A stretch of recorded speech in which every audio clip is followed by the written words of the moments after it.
I'm Noelle Guzzi. During my time here, we're going to spotlight filmmakers and talk about their careers and see where that takes us. Today, let's spotlight the amazing John Hughes, a legendary name in the world of filmmaking. He's best known for his talent in writing coming-of-age stories and for depicting fairly realistic adolescent characters. He only directed 8 films during his career, but with 52 writing credits, Hughes was a prolific talent.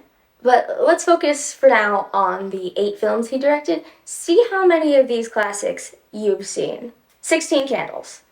Come on, what's the problem here? I'm a boy, you're a girl. Is there anything wrong with me trying to put together some kind of relationship between us? Released in 1984, 16 Candles tells the coming-of-age story of a young high school student named Samantha Baker as she deals with her family forgetting her 16th birthday. With a star-studded cast and a timeless soundtrack, 16 Candles still reigns as one of the most successful movies of the 80s. She doesn't look like a freshman. Sophomore, dude, sophomore. Fully aged sophomore me. This was Hughes' directorial debut. He wanted to make a very realistic movie about what it's truly like to be 16 and to compress those experiences and emotions into one day. He asked his agent for a stack of photos of aspiring actresses. One face instantly caught his attention, Molly Ringwald. Then, with her in mind, he wrote the entire script in 6 days. 16 Candles performed well at the box office, earning almost $24 million on a budget of $6.5 million. But 16 Candles' popularity exploded once it was released on VHS, spawning a cult following. VHS, for you all that don't remember, were DVDs in tape form before DVDs, which was way before streaming. Anyway, Breakfast Club. Can you hear this? You want me to turn it up? The Breakfast Club is seen as a quintessential example of 80s teen culture. With charming, relatable characters and memorable lines. Does Barry Manilow know that you raid his wardrobe? Don't mess with the bull, young man. You'll get the horns. The story of a jock, a nerd, a juvenile delinquent, a rich popular girl, and a weird girl who transcend their respective stereotypes and learn to get along. The film stars Molly Ringwald, Anthony Michael Hall, Emilio Estevez, Judd Nelson, and Ali Sheedy. But there were lots of other actors in the running. For Molly Ringwald's role of Claire, the other contenders were Laura Dern, Jodie Foster, and Robin Wright. Brooke Shields was in talks to play Allison instead of Ali Sheedy, and Nicolas Cage and John Cusack had been up for Judd Nelson's role of Bender. Speaking of Judd Nelson, he was almost kicked out of his audition by security because he was too in character. He had decided to try a method acting thing where he pretended he was Bender even while in the audition waiting room.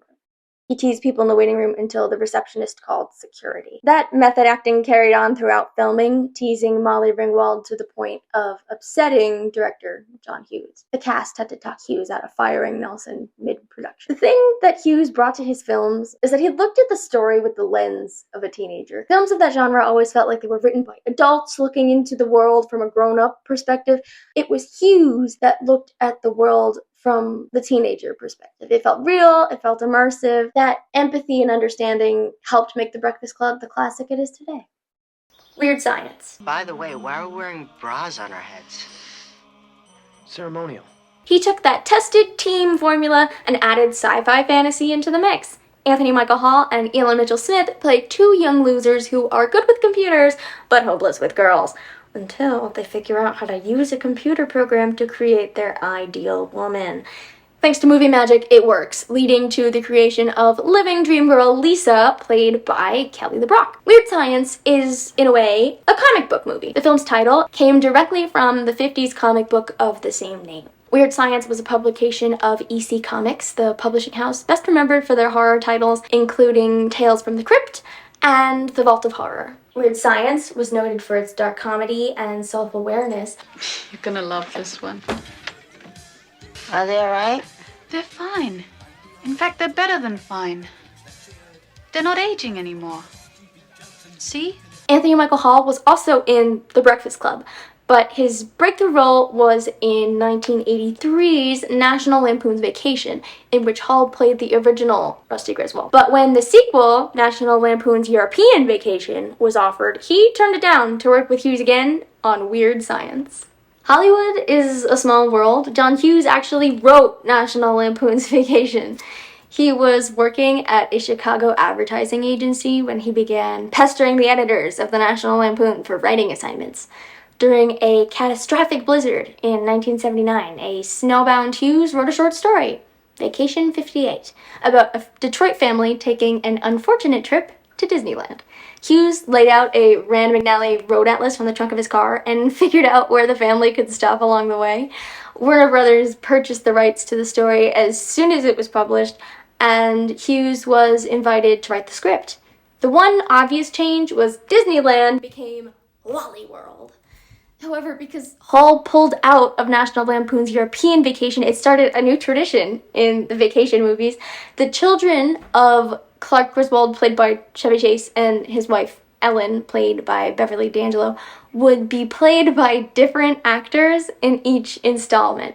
Jason Lively took the role in European Vacation, Johnny Galecki in National Lampoon's Christmas Vacation, Ethan Embry in Vegas Vacation, and finally Ed Helms as an adult Rusty in the 2015 Vacation reboot.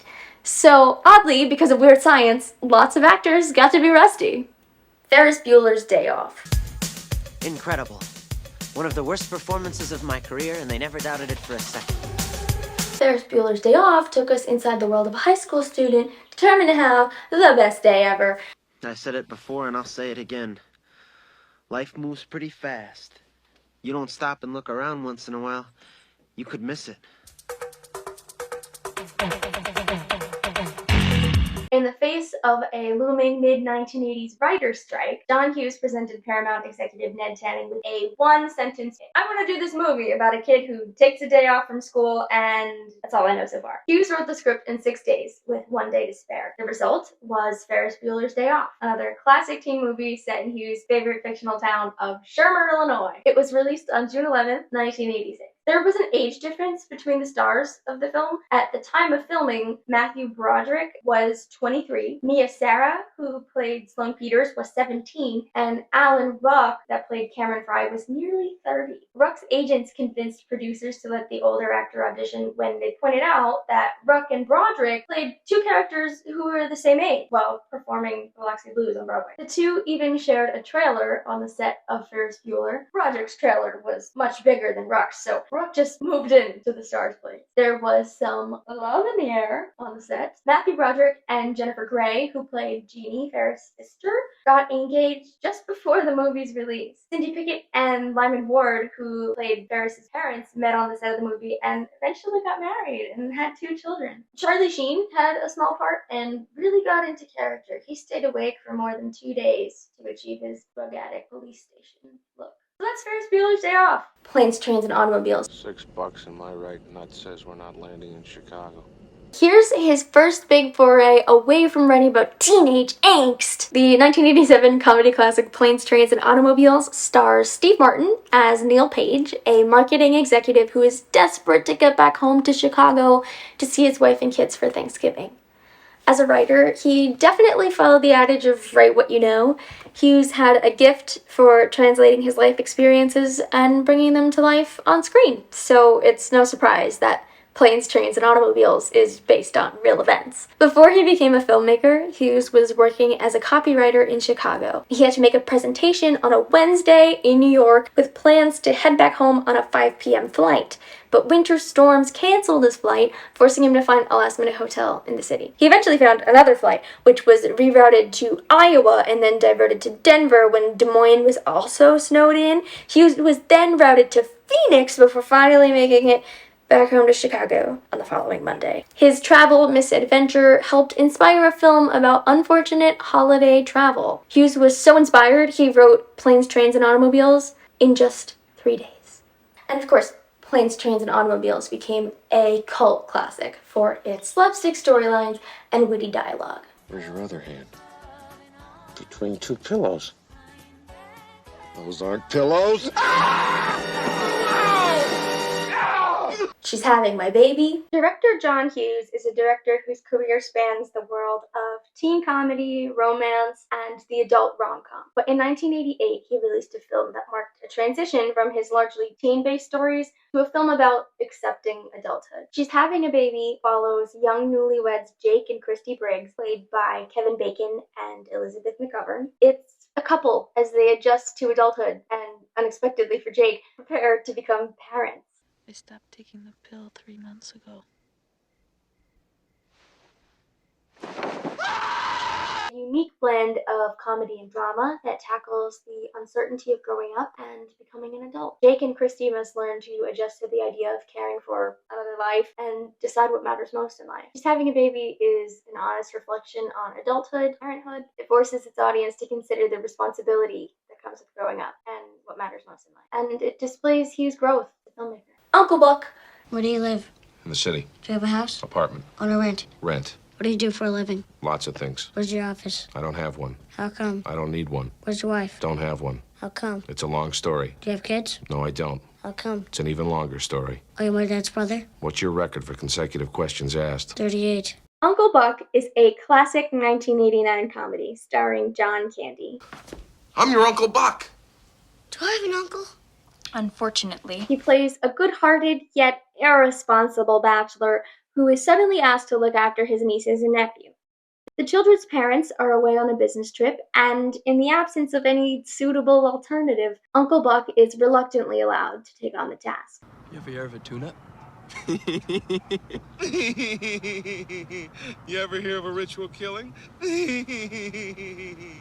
It's also the next film in John Hughes' director filmography. He also wrote the script. If you remember John Candy, I think Uncle Buck is a role that stands out, but it almost wasn't his part to play. Initially, Danny DeVito was considered for the giant, pancake-making, clown-punching, hatchet-loving Uncle Buck Russell, but the role went to John Candy instead. Candy and DeVito are both heavyset with large personalities, but the similarities and the two actors give off such drastically different energies when they're on screen that it's hard to imagine any role that both of them could have played. While Candy was usually cast as lovable oafs, DeVito is great at playing despicable schemers, which isn't what Uncle Buck calls for at all. Maybe Uncle Buck would have brought out a different side of Danny DeVito. The supporting cast included Jean Louisa Kelly as Tia, Macaulay Culkin as Miles, Gabby Hoffman as Maisie, and Amy Madigan as Aunt Tish. Uncle Buck is only the third theatrically released film starring Macaulay Culkin, who shot to stardom a year later thanks to his role in Home Alone, which, like Uncle Buck, was also written and produced by John Hughes. The idea for Home Alone first came to Hughes while Culkin was shooting the scene in Uncle Buck where he interrogates Shanice through the mail slot. Hi, I'm Shanice Kowalski. I'm Uncle Buck's friend. May I see your driver's license, ma'am? Do you have an Uncle Buck in your life? The last film John Hughes directed is Curly Sue. You're gonna cry. It tells the story of a homeless con artist and his young orphan companion who find shelter with a rich divorce lawyer.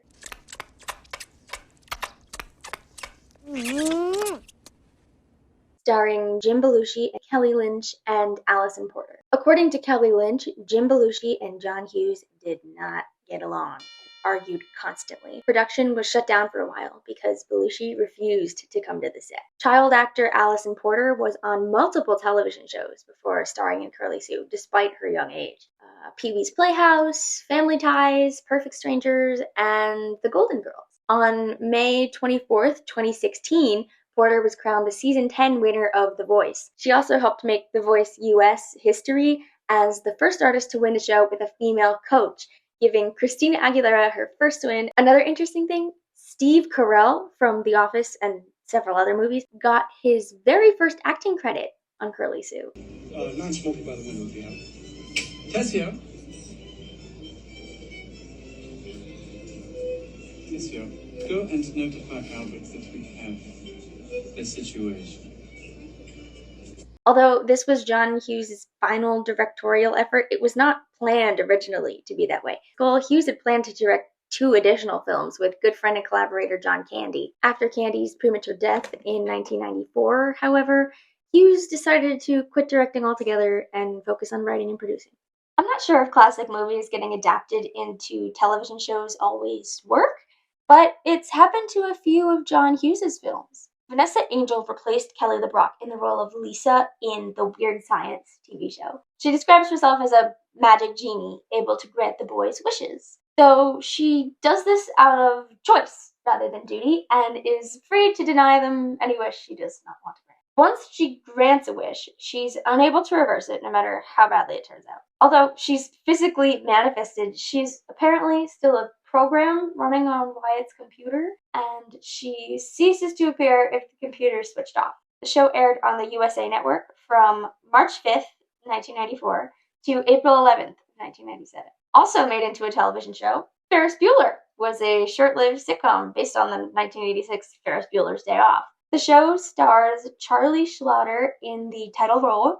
The series debuted on August 23rd, 1990 on NBC and was canceled within its first season, a few months after its debut, with only 13 episodes aired due to its poor reception. Uncle Buck was made into a series based on the 1989 film of the same name twice. After the success of Uncle Buck in theaters, CBS ordered a television sitcom based on the 1989 movie. The series was written by Tim O'Donnell from Different Strokes and Growing Pains. The show debuted in fall of 1990. Critics hated the series, and many were upset with the show after the very first line of its very first episode, where Buck's little niece yelled, "You suck!" at her brother, which at the time was controversial. The series was quickly pushed from Monday nights to Friday nights, where it was quickly canceled due to poor ratings. A second Uncle Buck debuted on ABC.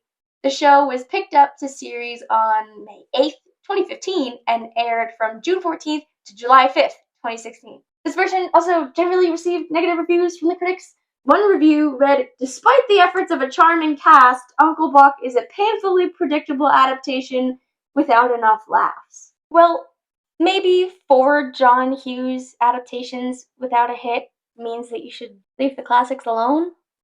In 1999, Hughes said, "When I first started making movies, I thought I would just invent a town where everything happened. Everybody in all my movies is from Shermer, Illinois. Fans have affectionately named it the Shermerverse." The verse is usually referred to with a show or franchise identifier. It is a crafted combination of setting elements that define the rules for how the world works, and sometimes provides for sharing of characters and continuity across more than one series or film. Where exactly is Shermer, Illinois? A bustling suburb of Chicago, home to Shermer High School and its bulldog mascot. It's featured in a lot of John Hughes films. Del Griffith from Planes, Trains, and Automobiles lives 2 doors down from John Bender. Ferris Bueller knew Samantha Baker from 16 Candles. Although Hughes' different sets of characters never meet on screen, numerous Easter eggs found throughout the movies in the fan-named Shermerverse proved the connection. In 1999, Hughes summarized why Shermer was the perfect setting for unexpected romances, friendships, and adventure. "I remember this one kid, an 8th grader, who had his teeth rotted out," he recalled, of his hometown Northbrook. But then, at the same time, you'd have the richest kid in town in your school as well. So even in this tiny setup, you had both ends of the economic spectrum, real extremes. The fictional town stands immortalized by the late filmmaker's classic movies. Do you have a favorite John Hughes film?